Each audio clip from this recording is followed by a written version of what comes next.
Hello and welcome to Aging Insights. I'm Melissa Chalker, Executive Director of the New Jersey Foundation for Aging. During these uncertain times of still dealing with COVID-19, we can't help but wonder how much longer this will impact our daily lives and routines. And as the summer begins to wind down and we think of things that normally happen in the fall, I bet you're thinking about open enrollment and whether or not COVID-19 will impact your ability to make healthcare decisions and make any changes to your coverage during that period. So today we're joined by our two favorite Medicare experts, Mary McGeary and Charles Clarkson, who are going to tell us all about the things we can do during open enrollment and the impact of COVID-19 on not only those services, but also their programs, and of course tell us about changes to Medicare coverage and warn us about scams that are coming up. Great. So really, Mary and Charles, I'm so grateful for you both being here to share information with our audience. Mary, if you could just start us off with telling the audience what the SHIP program is and and how it helps people. Sure. Well, SHIP is a federally funded program that helps folks on Medicare understand their Medicare coverage. It's a free program, and we have almost over 400 counselors available all across New Jersey to meet with folks locally to help anything from folks that are new to Medicare to help them understand how to enroll in Medicare. And every year we especially help folks understand their Medicare options on how to get their coverage and their benefits. Great. And I know, obviously, as everything has been impacted by COVID, that the SHIP counselors and the SHIP services as well have been impacted in that, people can't necessarily come in and meet face-to-face with a counselor, which is something they could do previously. So how have you been dealing with that and adjusting the services? Yes, well, we had to shut down our face-to-face appointments, but we are assisting folks by telephone, and that's been working really well. We also can help folks if they have access to email. We can email information back and forth. Our SHIP sites are open for staff, so if we need to mail out information to folks, we can also do that by mail. And then Charles, of course, our audience is just as familiar with you as they are with seeing Mary, come and join us and talk about Medicare. But could you remind them what the Senior Medicare Patrol is and what you all do there? Yes, well, like Mary's program, our Senior Medicare Patrol is federally funded by the Administration for Community Living. Every state has a Senior Medicare Patrol. The Jewish Family Services of Middlesex County has the grant for New Jersey, and I am the project director. And our mission is quite simple, really to educate seniors about Medicare fraud, waste, and abuse and how to protect themselves. So the motto is, detect, protect, and report. So, and that's what we try to teach, and we cover the entire state of New Jersey. That's excellent. And, and you both truly are my go-to people when I have questions about Medicare. And so I'm so grateful, as I said, for you joining us to share that information. And so if we could just start out like we normally do with the basics and remind people what Medicare is and, who's eligible and maybe, if at all possible, a brief explanation of the parts of Medicare. I'll start. Medicare is a health insurance program that's nationally run, and it's available to three groups of individuals: those who age into Medicare, and 65 is the magic number to be eligible for Medicare benefits. It's also available to those who are disabled and younger than 65 who are collecting Social Security disability. So Medicare benefits are available to those individuals as well. And lastly, the third group are those with end-stage renal disease of any age can access Medicare benefits to help with the conditions to treat end-stage renal disease. Yeah, the four main parts, right? Is that the gist? Yes, that's right. So Medicare has actually four separate parts. They're labeled by letter A, B, C, and D. A is the hospital or inpatient insurance. Part B is the medical insurance that covers you for most things you think about with health insurance: doctor's visits and doctor services, outpatient services, medical testing, and medical equipment.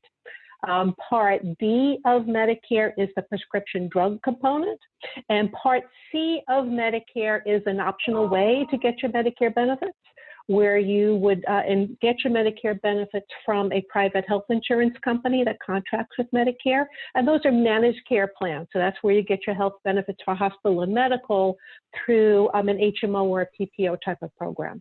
And both Part B and Part C have premiums, correct? And so that's the cost associated with having your Medicare benefit, is that there's a premium for Part B, and then if you choose to go with the Medicare Advantage, you would have a premium for one of those carriers as well. Yes? Not always. Some of our Not Medicare always. Advantage plans are a zero premium plan, but definitely Part B has a monthly premium, and Part D drug coverage will also have a monthly premium.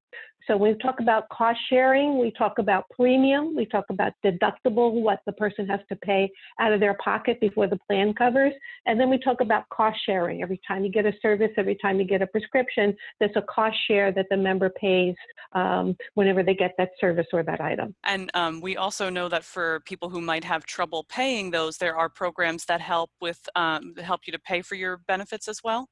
That's correct. They're called Medicare savings programs. So for our very lowest income individuals, there's something called Medicaid. Here in New Jersey, we call it New Jersey Family Care. And that helps with all of Medicare costs, the premiums, the deductibles, and the cost sharing.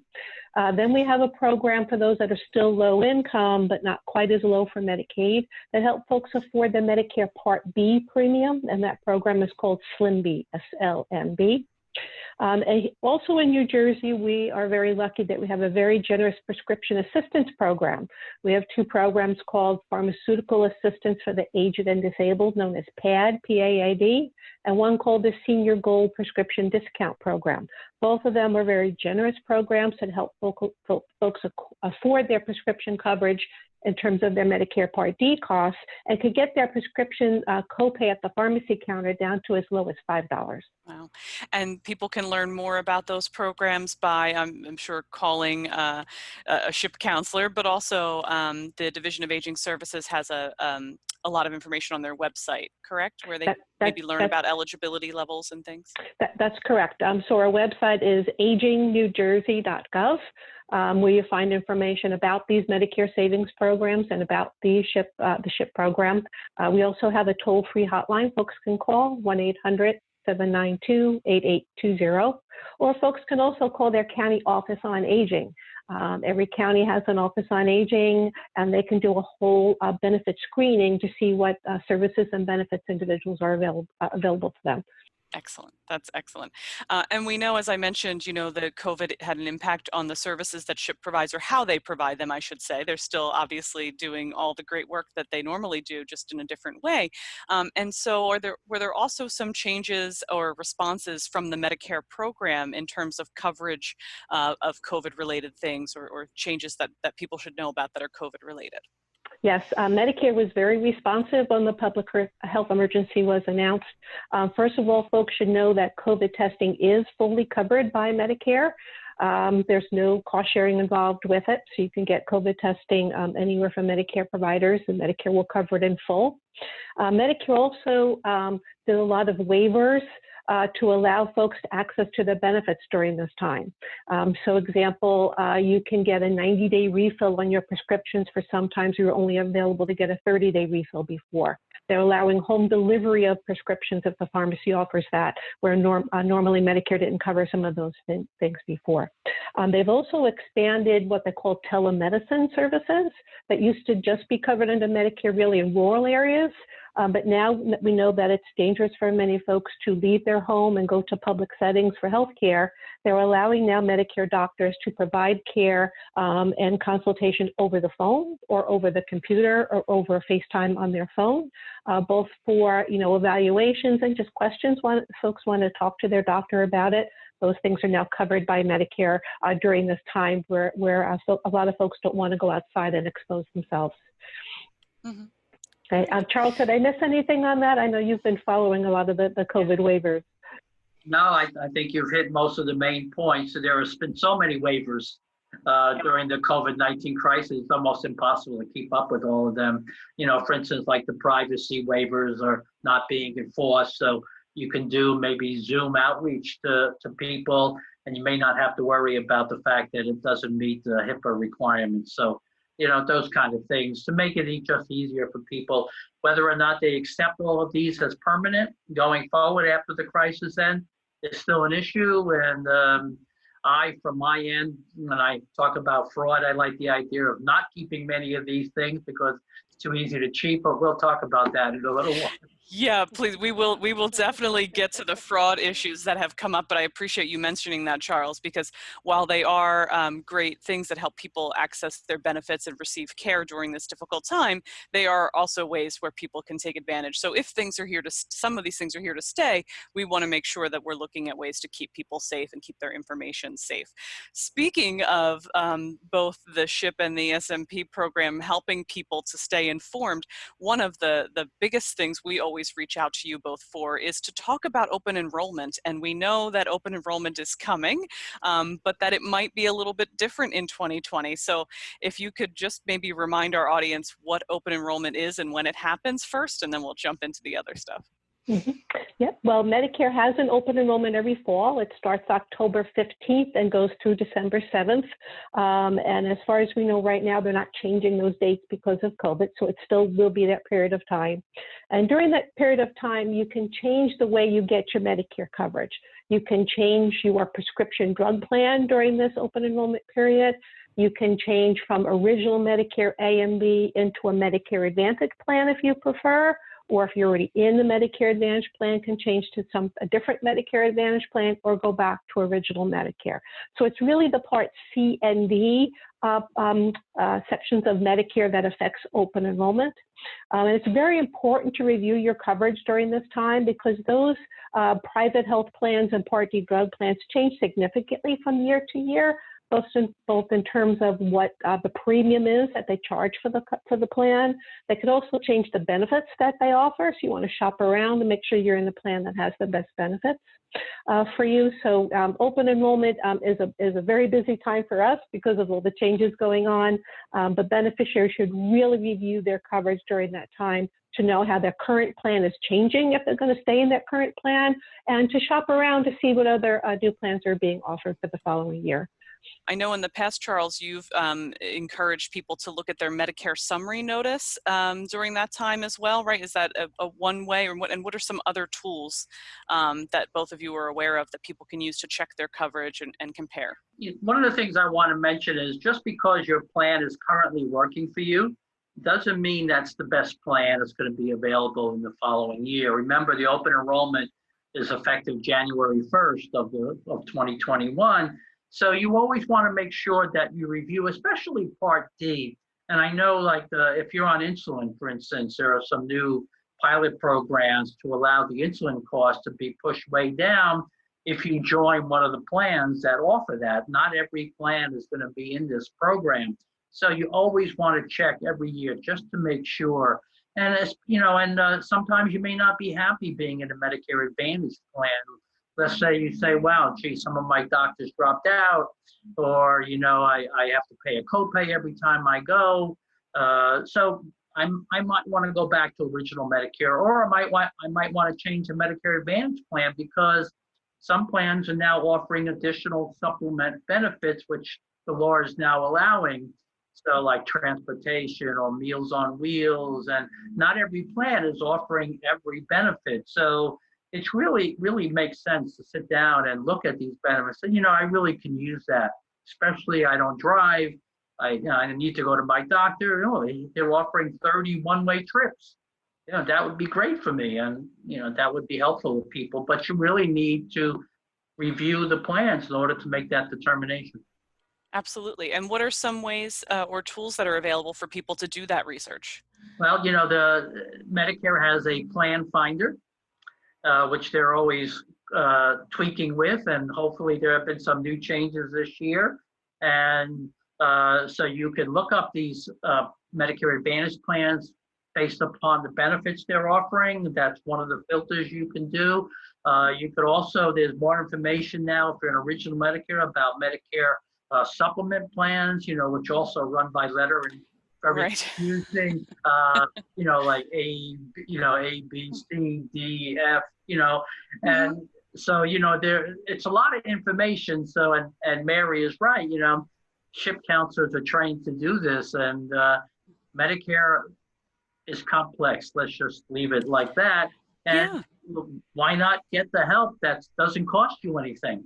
That's a great point, and that's I appreciate you bringing that up because Mary, I'm not sure that we covered that. I mean, I think it's pretty commonly known that there's no charge for ship services, that it's a volunteer program, and people can call because now that's the best way to get help is by phone. So people can call that hotline number that you gave out and ask questions about the changes that they can make during open enrollment, or getting advice about the best way to compare their plans. If it's Mhm. objective, they don't give you advice as to what to pick, but they help you in comparing the plans and in figuring out what your needs are, right? That's correct. So our SHIP counselors are well trained on that, on using the Plan Finder tool. So when you call a SHIP counselor during open enrollment and you want to compare your costs in a Part B drug plan, for an example, we will get from you the list of prescriptions that you take. We will type it into the Plan Finder, and that tool helps us to compare all the plans that are offered. And in 2020, we had 28 plans, and it comes up with the best plans for coverage for you based on what plans cover your prescriptions on the formulary, because you don't want to enroll in a plan that doesn't cover your drugs under the benefit, and also compare the cost for that. So the Part D plans in particular, the premiums can range from $26 a month up to $126 a month. So it's a very big range, and it's hard to choose from the plans. So SHIP counselors can help you use that Medicare Plan Finder tool to pick a plan that has the best coverage for you at the best cost based on your prescriptions, what the plans are covering those prescriptions at. And I think it's a great reminder that, sometimes things change. You might be on a medication now that you weren't on when you picked your plan last year. And so checking what that coverage is, or if there was a change, you might be off of one medication and on a new one. And so it's a great time to look at that. So let's just remind folks, this is the open enrollment period is October 15th to December 7th. And Correct. any changes you make in that period take effect January 1. So these are changes That's for right. your 2021 coverage. We also want to advise folks that there's a lot of press during this time. You'll see a lot of television ads for plans, trying to get your business, a lot of marketing material through the mail. You want to be wary of any phone calls that you get from companies trying to sell you something over the phone, because plans are not supposed to call you what they call a cold call out of the blue.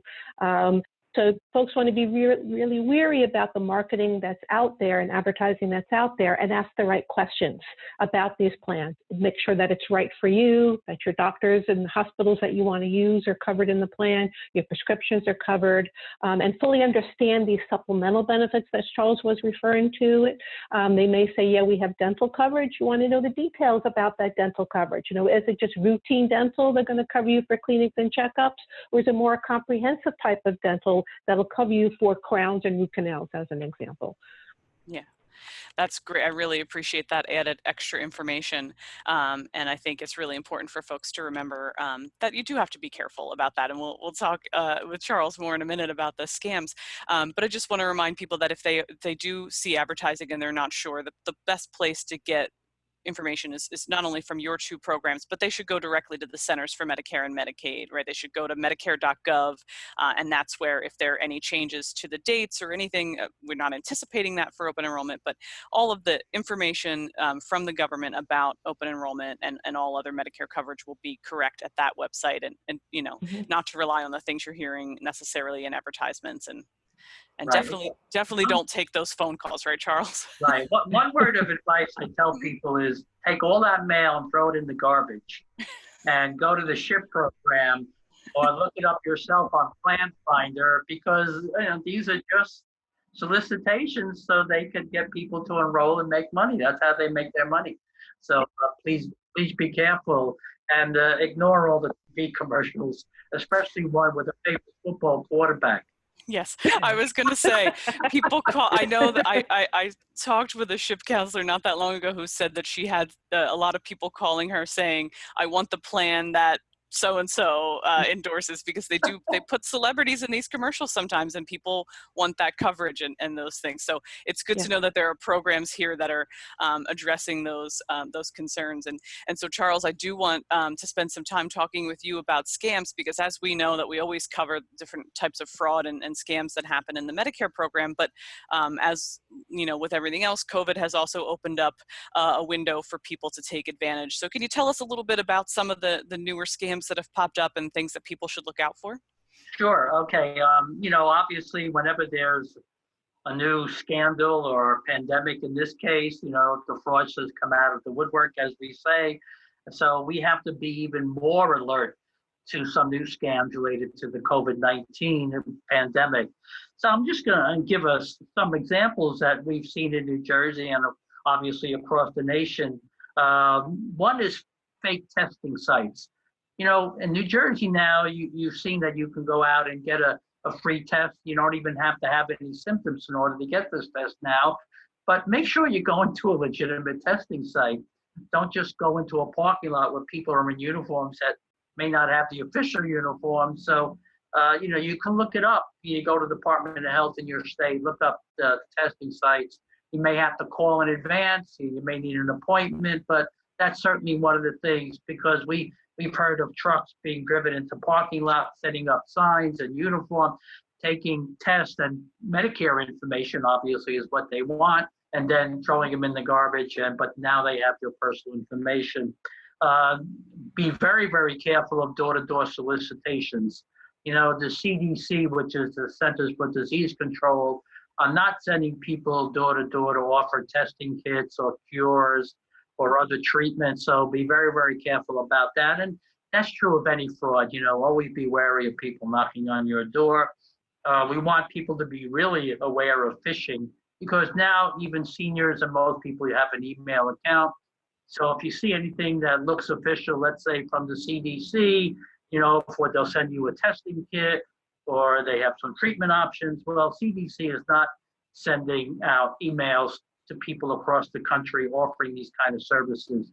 So those are called phishing, and that means they want to try to get you on their site so you will add personal information. And once your personal information is out there, then it can be shared across the world.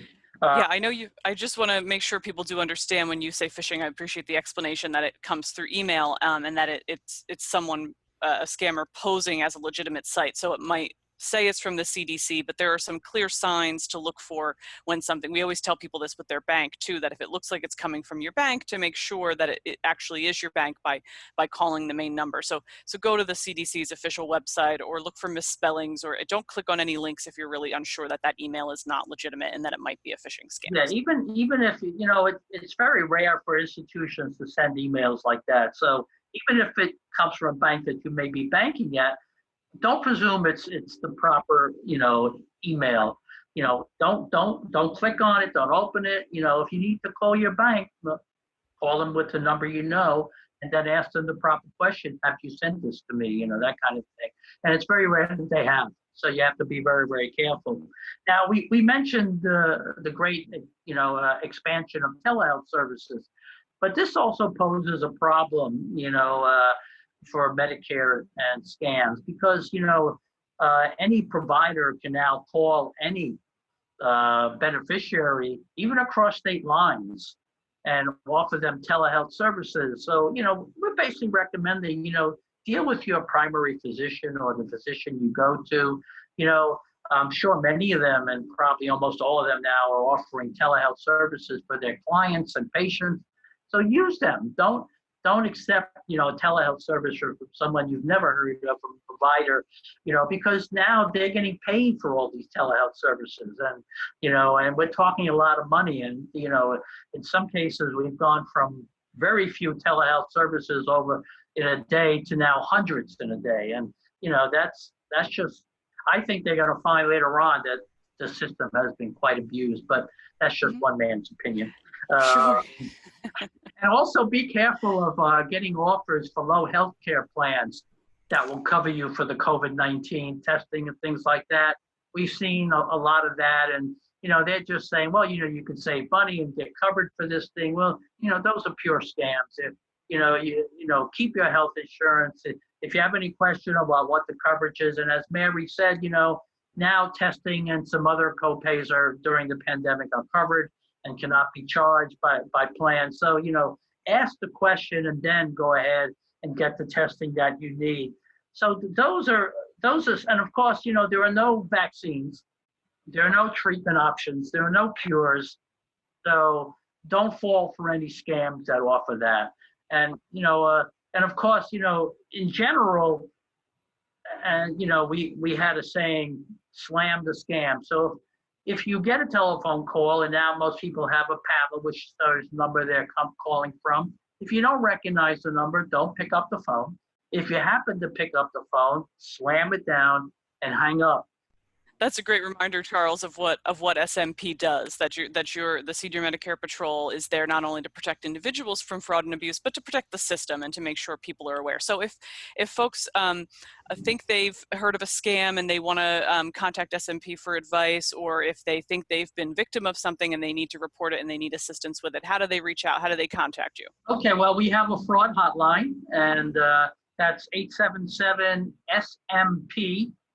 4359, or they could just call our telephone, regular telephone number, which is 732-777-1940, and just ask for the Senior Medicare Patrol. We have, like 30 to 50 volunteers at any time, and they're all trained to help fight Medicare fraud, and we assign a volunteer to the beneficiary, and their job is to help assist to resolve any issues relating to billing or fraud, and help you resolve any issue, because you may be on the hook for thousands of dollars for services that maybe you never got.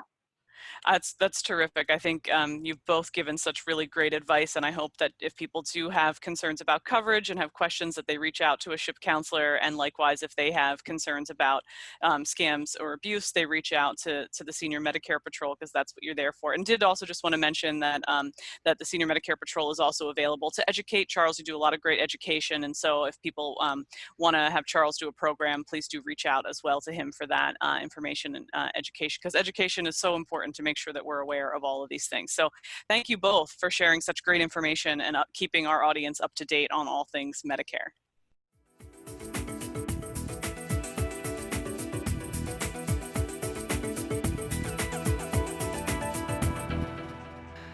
Look at the clutter around our houses and try to get rid of a lot of those things. Or at least digitize them and get them in a place where they're not in your walkways. Make sure that you keep your cell phone or cordless phone with you at all times. Accidents are never planned. And so a simple thing like keeping your cell phone on you, either in a pocket or even an apron or a Home Depot little nail belt or something, keeping that on you if you do fall will keep that phone closer to you should that happen. If you have throw rugs, make sure the edges are tacked down so that someone using a wheeled device or you moving quickly doesn't catch your toe on it and fall. Be well, stay safe. We'll get through this together. Thank you for watching this episode of Aging Insights. For more information and to watch previous episodes, please visit our website at www.njfoundationforaging.org and click on the Aging Insights page. We hope you enjoyed this episode and that you feel more informed about your Medicare benefits. If you have any questions or concerns, please do reach out to a SHIP counselor or contact the Senior Medicare Patrol. And remember, to find out about senior services in your area, please call the County Office on Aging. You can find their numbers on our website as well, or you can call the state hotline at 1-877-222-3737. Thank you for watching this episode of Aging Insights, and be sure to tune in next time.